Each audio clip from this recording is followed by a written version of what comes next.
하나님이 2023년에 저는 이 부흥의 시간을 주실 거라고 생각이 들어요. 사람들이 부흥하면은 이게 이제 우리가 교회가 성장하는 건가 이렇게 생각하는 건데, 이 부흥이라는 게 리바이벌이잖아요. 그러니까 다시 살아나는 건데 뭐가 살아나는 걸까? 그것은 아마도 말씀이 살아나는 거고요. 하나님의 영이 우리가 외면하고 배척했던 그 영이 우리를 통해서 다시 일어나실 거고요. 또 그걸 통해서 시대가, 이 역사가 변화되는 것을 우리가 보게 될 것이라고 믿습니다. 제가 요즘에 이 한 주 동안에 아주 두 가지 아주 충격적인 영상을 봤는데, 하나는 넷플릭스에서 하는 나는 신이단가? 여러분 꼭 보세요. 저는 근데 그걸 보면서 우리나라의 신들에 대해서 얘기하고 있는 거예요. 이단들이죠. 근데 저는 그 이단들의 그런 어떻게 보면 파렴치한 또는 극악무도한 그런 모습을 보면서도 저렇게 열광하고 저렇게 진짜로 그렇게 믿고 있는 그 사람들의 생명이 너무나 안타까웠습니다. 뭐 죄송한 표현이긴 하지만 이단도 저렇게 열심히 하는데 우리는 얼마나 열심히 하고 있는 건가? 저렇게 가짜도 사람들에게 위로를 주는데, 우리가 믿는 예수가, 우리가 믿는 그 복음이 정말로 나한테 기쁨이 되고 정말로 세상에 어떤 것보다도 능력이 있다라는 것을 믿고 살아가는 것인가?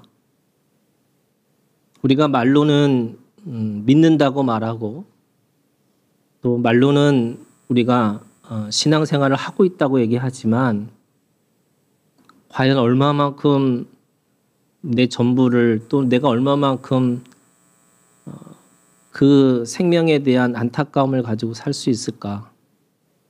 저렇게 가짜도 힘을 얻고 그 가짜를 통해서 뭔가 위로를 받았다고 하는 사람들이 그렇게 많은데,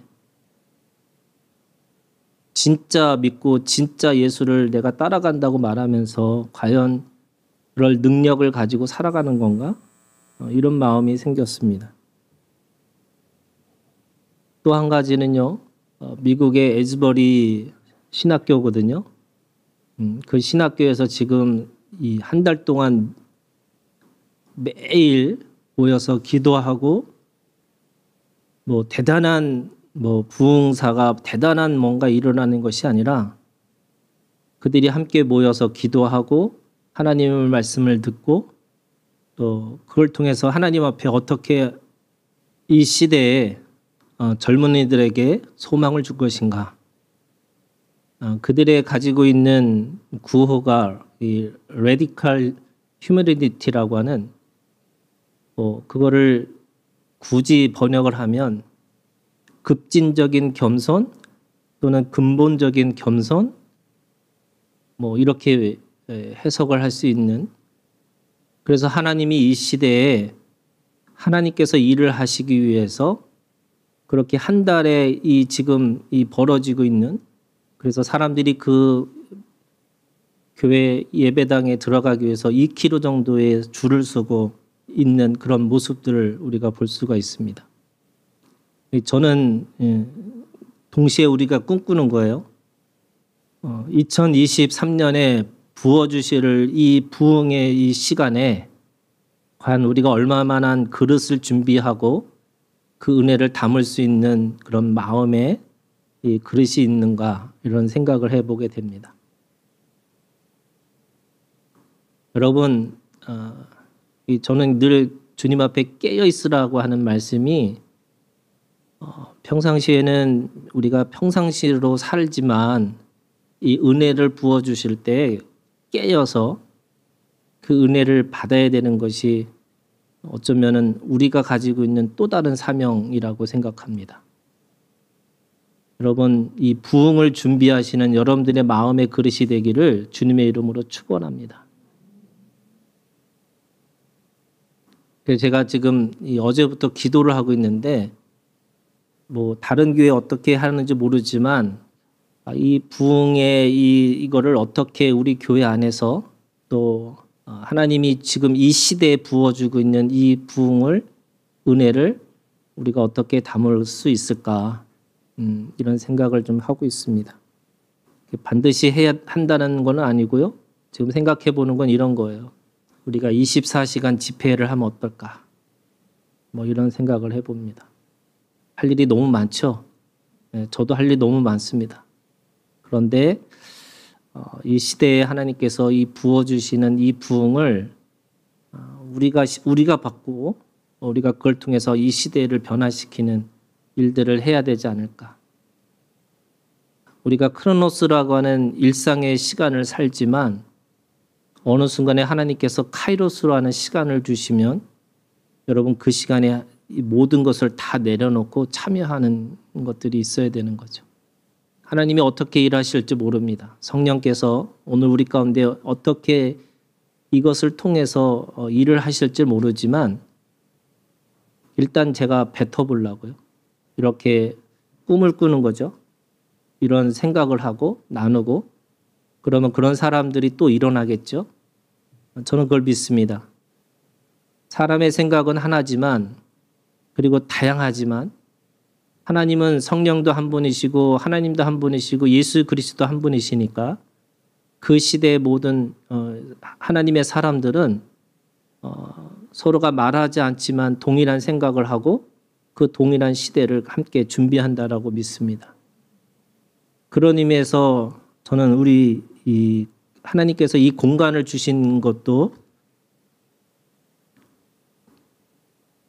그런 의미가 아닌가 이런 생각을 해보고요. 여러분들 깨어서 하나님이 뭐라고 말씀하시는지에 대해서 우리가 듣고 즉각 그죠? 즉시 온전히 기쁘게 그 말씀에 순종하고 살아가는 우리가 되어야 될 것입니다. 그래서 여러분들 깨어 있으세요. 하나님께서 뭐라고 말씀하시는지 그리고 이 시대에 하나님께서 부어주실 은혜를 여러분 우리가 간구하고 저는 어제부터 오늘까지 계속 그 에즈버리 신학교에서 지금 벌어지고 있는 그런 예배를 실시간으로 지금 듣고 있으면서 하나님께서 이 시대에 하나님께서 어떻게 일을 하고 계시는지 여러분들 깨어서 나의 구원도 있지만 여러분 시대의 구원이 있고요. 이 민족의 구원이 있고 열방의 구원이 있습니다. 여러분 그것을 보고 우리가 살지 않으면 어느 순간에 나만의 신이 되고 또 내 욕망을 채우는 신이 될 수밖에 없습니다. 하나님은 오늘 우리가 이 시대를 살게 하시는 이유는 하나님이 이 시대에 그리스도인으로서 빛과 소금으로 살라고 말씀하셨지만 동시에 하나님의 사역자로 하나님의 동역자로 우리를 불러주신 겁니다. 여러분 그 사명을 분명하게 가지시고 하나님 앞에 믿음으로 반응하는 우리 하나교회 모든 성도들이 되시기를 주님의 이름으로 축원합니다. 오늘 주님이 이 성전에 들어가셨어요. 네, 장사가 중요한 게 아니고 그 장사를 통해서 강도의 짓을 하고 있는 사람들을 향해서 주님이 아주 호되게 그리고 분명하게 분노하고 계셨습니다. 이 분노라고 가는 감정이 사실은 모든 감정은 하나님이 주신 거죠. 그렇기 때문에 분노는 나쁜 거고 또 분노하지 말아야 되고 늘 그리스도인들은 온유하고 또 겸손하고 또 늘 평정한 그런 마음을 가지고 살아야 된다라고 착각합니다. 근데 주님은 오늘 분명하게 분노하셨습니다. 저는 이 거룩한 분노라고 하는 것이 우리에게 분명하게 있어야 되는 거죠. 그것은 어떤 사람을 향한 분노가 아니라 그래서 우리가 원수를 왼수로 만드는 것이 아니고 하나님이 우리에게 주시는 이 온전하고 완전하지 못한 이 죄성에 대한 분노를 하고 있으라는 겁니다. 그래서 그 분노를 향해서 주님이 그 성전을 뭐 하는 것인가라고 이야기하는데 그것이 오늘 우리가 가지고 있는 말씀의 주제입니다. 내 집은 기도하는 집이라고 아주 분명하게 말씀하셨죠. 내 집은 기도하는 집이었기 때문에 이 집으로 이거를 바꾸지 않으면 안 된다라고 하는 것을 이야기하고 있습니다. 내 집은 기도하는 집이라고 하는 의미는 첫 번째는요. 성전은 내 집으로 예수님의 집이었습니다. 공간의 의미에서는 지금 이 헤롯 대제가 이 개보수했던 건물의 성전이었죠. 그런데 주님은 그 건물 성전을 부정하는 것이 아니고 그 안에서 이루어지는 그 모든 공간의 것들을 하나님의 집으로, 내 집으로 표현하고 있습니다. 다시 말해서 공간의 주인이 누구냐? 바로 예수님이시라고 말씀하고 있는 겁니다. 그런데 사람들은 이 47절에 있는 말씀에 보면 그 성전의 주인이 누가 되느냐면요. 대제사장과 서기관과 백성의 지도자들이 그 공간의 주인인 것처럼 행세하고 있는 겁니다. 오늘 우리가 가지고 있는 모든 문제가 사실은 거기서부터 시작하는 거죠. 그 공간이 자기 거인 것처럼 또 누구의 특정한 사람들인 것처럼 그렇게 생각하고 살아가는 겁니다. 무슨 말이냐면 오늘 성전이 오늘 우리 가운데 오셨어요? 내 안에 내 몸으로 오셔서 내가 성전이라고 말씀하세요. 그러면 내 몸이 내 거인 것처럼 어떻게 해요? 제사장과 서기관과 지도자들처럼 원래 내가 주인인 것처럼 행세하고 살아간다는 겁니다. 여러분 내 몸이 누구 거예요? 예수 그리스도입니다. 주님의 소유입니다. 주님 안에 있는 존재입니다. 그렇기 때문에 주님의 존재 안에 벗어나 있는 존재라고 하는 것이 뭐 하는 거냐? 강도짓을 하고 있는 겁니다. 내 몸이 내 것이 아니고 내 시간이 내 것이 아니고 내 물질이 내 것이 아닌데도 불구하고 여전히 우리는 강도짓을 하고 자기가 주인인 것처럼 행세하고 살아간다는 거죠. 그런 의미에서 오늘 주님은 그 공간에 들어오셔서 아주 분명하게 선언하십니다. 이 집은 내 집이라고. 이 집의 주인은 나라고 이야기하고 있는 겁니다. 여러분 오늘 우리들의 마음속에서 내가 가지고 있는 내 입장, 내 편견, 내 선입견, 내가 가지고 있는 그 모든 것들이 여러분 내 것이 아니고 주님의 것입니다. 여러분 그 분명한 선언을 오늘 우리 가운데 우리의 입술로 분명하게 고백하기를 주님의 이름으로 축원합니다. 두 번째, 내 집은 뭐 하는 집이냐? 기도하는 집이라고 말씀하세요. 말씀과 기도로 거룩해집니다. 성전은 말씀을 듣고 그 말씀을 따라 살아가는 장소라고 이야기하고 있습니다. 그렇기 때문에 주님은 47절, 48절에 뭐라고 말씀하시냐면 그렇게 강도의 소굴에 있는 그것에 대해서 분노하시면서 분노로 끝이고 있는 것이 아니라 뭐 하고 있어요? 말씀을 가르치고 계시는 겁니다. 그래서 그 말씀이 기도가 되는 것, 그 말씀의 원리가 기도의 실제가 되는 것. 그래서 오늘 우리가 말씀을 따라서 산다는 건 뭐냐? 내 몸을 쳐서 복종케 해서 하나님의 뜻과 소원과 목적에 맞는 삶으로 살아가라고 그렇게 말씀하고 있습니다. 그것이 뭐예요? 기도입니다. 기도는 인격이 변해야 되는 거고요. 기도는 말씀이 몸이 되는 거고요. 인격이 되고 몸이 되는 것이 돼서 내가 말씀을 통해서 기도한다는 건 뭐냐? 기도를 통해서 구별하고 분별하고 성별하고 살아가는 능력이 오늘 우리 가운데 있다고 말씀하고 있는 겁니다. 그런 의미에서 여러분 기도한다는 게 뭐냐?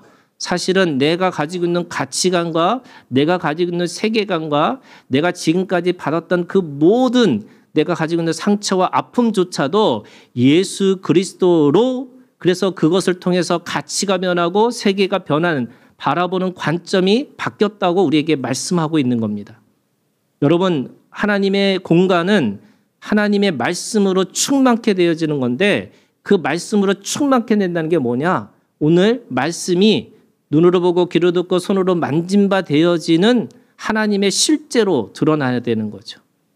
그래서 오늘 우리가 주님 안에서 여러분 사랑의 몸이 되기를 주님의 이름으로 축원합니다. 오늘 내가 주님 안에서 그 사랑의 몸으로 살지 않는 것, 그것은 뭐예요? 하나님의 주인 되심을 드러내고 살지 못하는 겁니다. 내가 하나님의 말씀을 따라간다고 그러고 내가 그리스도인이라고 말하고 그래서 하나님이 우리를 빛과 소금으로 말씀하셨음에도 불구하고 여전히 저는 늘 불의와 거짓과 그리고 내가 가지고 있는 욕망과 욕심을 가지고 채워서 살아간다면 그 집은 기도하는 집이 아니고 뭐 하는 집이에요?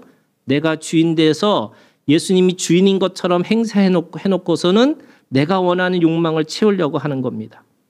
지금 대제사장과 서기관들과 이 지도자들이 무슨 짓을 한 거냐면 그들은요 재물을 가지고 올 때 흠이 없는 재물을 가져오려고 하다 보니까 먼 데서 디아스포라라고 하는 외국에서 유대인들이 들어오면서 유월절을 지켜야 되는데 그 지키는 그 재물을 그들이 이거 흠이 있어 없어라고 그들이 가지고 있는 눈으로 기준이 되는 거죠. 그러다 보니까 어떻게 해요? 가져오다 보면은 상처가 있고 뭐 하다 보니까 또는 가지고 온 것이 그 제사장에서 뭐 내가 이거는 흠이 있는 거다라고 하는 순간에 다시 돌아가서 다시 가질 수 없으니까 그 안에서 성전 안에서 그 재물을 파는 사람들을 둔 겁니다. 처음에는 편리를 위해서 했겠죠. 그런데 점점 그것이 뭐가 돼요? 그것이 어떻게 하면 더 많은 이익과 더 많은 자기의 권리를 갖기 위해서 그걸 통해서 그 제사장과 서기관들과 지도자들은 그들을 통해서 뭐 하고 있냐면 강도짓을 하고 있는 거죠. 더 많은 이익을 남기기 위해서. 종교 비즈니스 하고 있는 겁니다. 거기다가 성전세라고 하는 거를 두루화폐로 받습니다. 여러분 두루화폐라는 것 자체도 이방인의 동전이에요. 그런데 왜 그걸 성전세로 할 거냐? 이 성경학자들이 찾아보니까 그것이 6g이라는 거예요. 반세기라는 게 6g인데 6g이랑 가장 적합한 돈이 두루화폐라는 거예요. 그래서 이 디아스포라라고 하는 유대인들이 와가지고 성전세를 1년에 반세계를 내야 되는데 이 반세계를 내기 위해서 어떻게 하느냐? 그 두루화폐로 바꿔야 되는 거죠. 그런데 외국에 온 사람들은 또 이 처음에 와갖고 로마의 화폐로 바꿔야 돼요. 로마의 화폐를 두루화폐로 바꿔야 돼요. 그러니까 2중, 3중으로 환전을 해야 되는데 그 안에서 뭐가 있을까요? 이익이 있는 거죠. 더 많은 이익을 남기기 위해서 뭐 10%, 20%씩 올리는 거예요. 그리고 그 성전 안에서 그렇게 할 수 있는 거는 그들이 주인이라고 생각하니까 그들의 허가를 받고 그것을 할 수밖에 없는 상황이 된 거죠.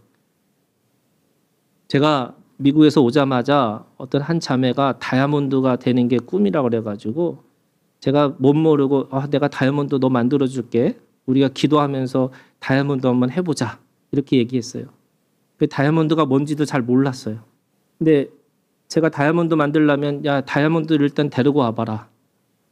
그래서 제가 다이아몬드를 만났어요. 그분하고 1시간 동안 쭉 얘기하는데 제가 어떤 건 느꼈냐면요. 1부터 100까지 다 돈이더라고요. 그래서 제가 그 자매한테 얘기했어요. 다이아몬드 되면 안 되겠다. 사람을 사람으로 보는 게 아니더라. 그런 거 같은 거죠, 여러분. 여러분 그 사람들이 제사장과 서기관과 이 지도자들이 뭐 하고 있어요? 한 사람 들어올 때마다 얼마짜리. 한 사람 들어올 때마다 얼마짜리. 사람을 가치로 보는 게 아니고 그 물질로 보고 있는 거죠. 존재로 보지 않고 능력으로 보고 있는 거죠. 그래서 어떻게 해요? 그들은 기도라고 하는 서로 함께 예수 그리스도 안에서 교제하는 것이 중심이 아니고 저 사람이 얼마짜리인지 그리고 얼마나 나한테 필요한 사람인지를 계산하고 있는 거예요. 그 계산하는 것이 장사꾼이에요. 근데 장사꾼이라도 괜찮아요, 여러분. 그런데 거기에 더 나가서 강도짓을 하고 있는 거예요. 제가 출판사 하면서 어떤 분이 더 받을 수 있으니까 한 몇천을 더 올리라고 그래서 제가 올렸어요. 그러고 그런 견적서를 올렸어요. 그런데 그 견적서를 보고서 다른 데하고 비교해 보겠다고 그러시는 거예요.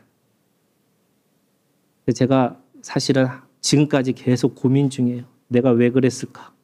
그냥 그 말만 믿고서 그렇게 했는데 내가 왜 그렇게 했을까? 사실 그거 몇천 해갖고 제가 먹으려는 게 아니고 그렇게 말한 분한테 잘 드리려고 했던 건데 그것도 참 창피하더라고요. 이게 무슨 말이에요, 여러분?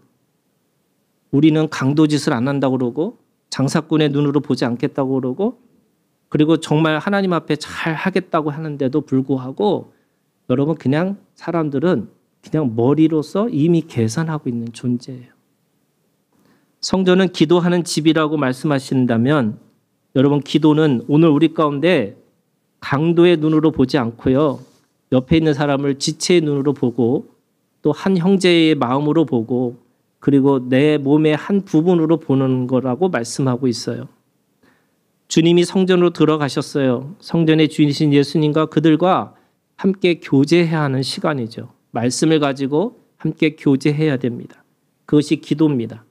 그런데 그들은 뭐 하고 있어요? 이 19장에 있는 말씀에 보면 47절에 대제사장과 서기관들과 백성의 지도자들이 그를 죽이려고 꾀하되 뭐 하고 있냐면 어떻게 하면 죽이려고 하는 것이 그들의 마음이라고 얘기하고 있습니다. 그런 의미에서 여러분 오늘 말씀에 내 집은 기도하는 집이다라는 말이 무슨 말일까? 그것은 하나님의 공간은 살리는 공간이라는 거예요. 죽이는 공간이 아니에요. 죽이자고 달려드는 것이 강도짓이죠. 주님은 생명을 살리기 위해서 이 땅에 오셨습니다. 자신을 살리기 위해 오신 것이 아니라 자신에게 맡겨진 생명을 위해서 기꺼이 그것을 위해서 오셨습니다. 그래서 깨닫지 못했어요. 무엇이 중요한지도 모릅니다. 그래서 주님은 분노하셨고 그 분노가 사실은 그들에게 다시 돌아오게 하는 하나의 시작이고 그것이 뭐예요? 살리는 일이었어요. 그래서 거룩한 분노라는 건 뭐냐? 나를 위해서 내가 생각하는 그것을 이루기 위해서 분노하는 것이 아니라 바로 살리기 위한 분노라고 이야기하고 있는 겁니다. 사랑은 온유하죠. 하지만 사랑은 분노하기도 합니다. 사랑은 견딥니다. 그런데 사랑은 어떤 때는 견디지 않고 일어서야 됩니다. 사랑은 오래 참습니다. 그런데 사랑은 바로 자신의 감정을 드러내서 아주 분명하게 기준을 말합니다. 이유는 왜? 이유는 한 가지죠. 살리기 위해서입니다.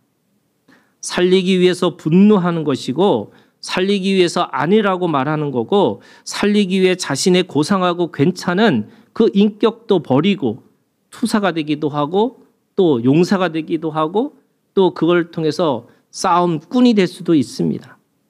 이것이 하나님의 집, 성전이라고 얘기하고 있습니다. 여러분 오늘 우리가 읽은 이 예레미야 7장은 똑같은 사건들이 이 BC 600년이에요. 그러니까 벌써 600년 전에 똑같은 일들이 있었다라고 이야기하고 있습니다. 그러면서 예레미야가 환상을 보고 있는 이 말씀이 어떤 뜻이냐면 바로 건물 성전이 아니고 몸의 성전에 대해서 이야기하고 있어요. 놀랍죠? 이미 구약에 있는 말씀에도 건물로 세워지는 그 성전이 아니고 오늘 우리 가운데 몸으로 이루어지는 성전이 있다고 말씀하고 있습니다. 그런데 그 몸의 성전을 세우는데 여러분 건물을 세울 때도 기초가 있고 기둥이 있고 또 지붕이 있고 그 모든 것들 속에서 하는 것처럼 우리의 몸의 성전을 세우기 위해서 예레미야 선지자는 그것에 대해서 우리에게 아주 분명하게 말씀하고 있습니다. 여러분 7장에 있는 말씀에 7장 5절에 있는 말씀에 5장 5절과 6절에 네 가지의 이야기를 우리한테 말씀하세요. 다시 말해서 몸의 성전을 이루기 위해서 우리가 이루어야 될 것 네 가지. 첫 번째 5절에 있는 말씀에 보면 이웃들 사이에 정의를 행하라고 합니다. 우리의 몸을 쳐서 복종케 해서 의의 병기로 만드는데 여러분 우리의 몸이 뭐가 되어야 되느냐? 하나님의 정의가 되셔야 되는 거예요. 여러분 내가 말씀의 기준이 되셔야 돼요. 우리는 인정, 사정, 물정에 걸려서 또 당연히 우리가 가지고 있는 어떤 문제 속에서 늘 어떻게 보면 기준을 어떻게 보면 바꿀 수 있지 않을까라고 생각하는 게 우리들의 마음이죠. 근데 여러분 오늘 내가 말씀의 기준이 되셔야 돼요. 아멘 하세요. 그러려면 내 몸을 쳐서 복종케 하셔야 되죠. 성령이 이끄시는 대로 내 성령의 말씀을 따라 내 몸을 순종케 하셔야 되는 거죠. 이 미슈파트라고 하는 이 공의는 이웃들과 가지고 있는 그런 기준일 뿐만 아니라 이스라엘의 기준, 열방의 기준, 그래서 하나님 나라의 기준으로 살아셔야 되는 거예요. 물론 회개하죠, 여러분. 우리 회개할 수밖에 없습니다. 날마다 회개하지만 그 속에서 주님 안에서 여러분 하나님 앞에 이 미슈바트라고 하는 공의를 지키고 살아야 되는 것이 오늘 우리가 몸의 성전을 이루고 살아가는 거라고 말씀하세요. 두 번째 6절에 있는 말씀에 이방이라고 하는 나그네와 고아와 과부를 압제하지 말라 이렇게 얘기합니다. 무슨 말이냐? 여러분 오늘 우리의 몸을 가지고 누군가에게 배려하고 환대하는 삶을 사셔야 돼요. 근데 그것이 뭐냐? 지극히 작은 자를 향한 마음이 있으셔야 돼요. 여러분 지도자들에게 또 힘 있는 자들에게 내 마음을 열어서 더 좋은 걸 주면 그들이 나한테 뭔가 좋은 걸 주겠다고 생각하지 말라는 거예요. 지극히 작은 자들을 향한 배려와 환대의 몸으로 사셔야 됩니다.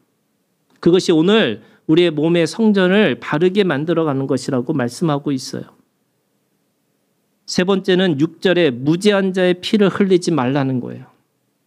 사람들의 종교의 이름으로 우리가 예수의 이름으로 다른 사람을 어떻게 보면 배척하고 배타적이고 또 그 사람에 대해서 내가 심판자인 것처럼 성경은 우리에게 누구를 심판하지 말라는 거예요. 정죄하지 말라는 거예요. 왜? 주님이 주인이신데 어떻게 그 종이 주인의 것을 함부로 내가 판단하고 그것에 대해서 이야기할 수 있느냐고. 오늘 무죄한 자의 피를 흘리지 말라고 하는 것은 우리가 오늘 주님 안에서 죽이는 자가 아니라 여러분 살리는 자의 몸으로 살으셔야 되는 거예요.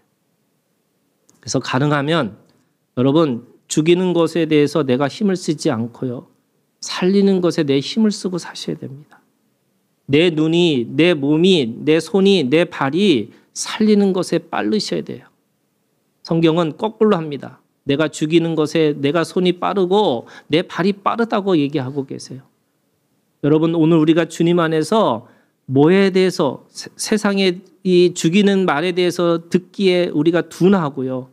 내 손과 발이 누군가를 죽이는 것에 빠른 게 아니고 살리는 것에 빠른 손과 발이 되기를 여러분 그 몸의 성전을 만들어가기를 주님의 이름으로 축원합니다. 마지막으로 여러분 다른 신들의 뒤를 따라가지 말라는 거예요. 양은 목자를 따라갑니다. 목자의 음성을 듣고 쫓아가야 되는 거예요. 그런데 사람들은 마음의 길에서 거짓과 불의와 욕망의 신들을 만나면 그래서 그들을 자신의 것으로 생각하고 쫓아갑니다. 이 욕망의 신들을 어떻게 하면 될까요? 여러분 말하면 돼요. 그 신들은 어떻게 죽이느냐? 말하면 돼요. 제가 그런 얘기 한 적 있죠, 여러분. 그 부천의 어느 교회에서 10명을 전도하면 냉장고를 준대요. 제가 두 가지 마음이 있었어요. 어떻게 교회가 저렇게 할까? 말도 안 돼. 이렇게 생각하다가 그때 제가 냉장고가 필요하더라고요. 그래서 저 교회 가서 내가 10명 전도하면 냉장고 줄 텐데 하고 안타까웠더라고요. 이게 사람이에요, 여러분. 근데 이 마음을 어떻게 없애라고요? 여러분 말하시면 돼요. 내가 그런 사람이라고. 가면을 써서 척하거나 아니면 누구에게 탓하고 살아가는 게 아니고요. 그런 존재라고 여러분 말을 하셔야 돼요. 창피하다고요? 여러분 창피한 거죠. 그런데 그래야지만 거짓의 신을 쫓아가지 않을 수 있어요. 거짓의 신은 허상과 같아요. 여러분 망상과 같아요. 그러면 그 거짓과 망상은 어떻게 되냐? 말하면 돼요. 그러면 몸의 성전은 공의와 환대와 생명과 여러분 단일로 이루어지는 거예요. 여러분 오늘 주님이 우리 가운데 들어오셨어요. 성전에 들어오셨다고 그랬어요. 거룩한 분노로 그 잘못된 것들을 흐트러 버리시면서 오늘 우리에게 공의와 환대와 생명과 단일을 이루고 살라고 말씀하세요. 여러분 이 말씀에 오늘 우리가 몸의 성전을 잘 가꾸고 또 아름답게 꾸미고 또 그 속에서 하나님의 일들을 감당하는 우리의 몸이 되기를 주님의 이름으로 축원합니다. 기도하겠습니다.